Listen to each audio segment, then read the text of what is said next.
Electric prod use should be avoided.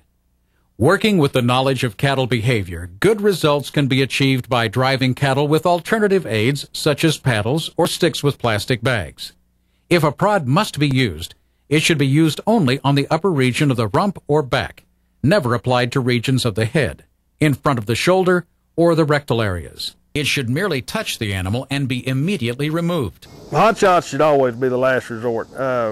If you pick a hot shot up and carry it around, you're prone to use it. The best management is to leave it sitting somewhere to where you physically have to go get it before you use it.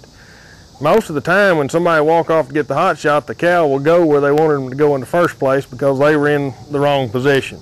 I don't like a hot shot to be used unless it's the cattle going up the chute to the truck. And then if they're moving, I don't like it to be used. But if the cattle stall in the chute going on the truck, you could use a hot shot to encourage the cattle to move along.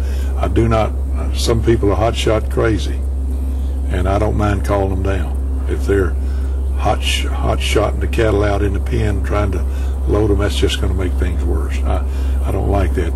The whips that we use are a long kind of a fiberglass covered pole with about a 7 or 8 inch little leather strap on the end where we don't hurt the cattle or bruise the cattle, just something to move them. We also use paddles in our yards with rattlers in them. We want to be as quiet as we can. We definitely don't want the cattle to be beat with a stick, mistreated.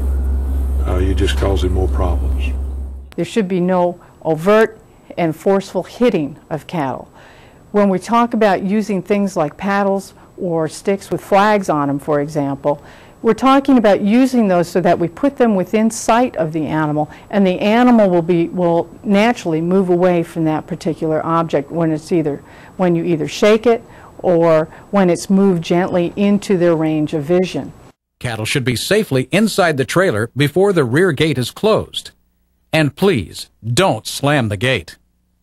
One of the #1 ways that cattle are injured is by the misuse of gates as you move cattle through a facility. Never push an animal with the gate.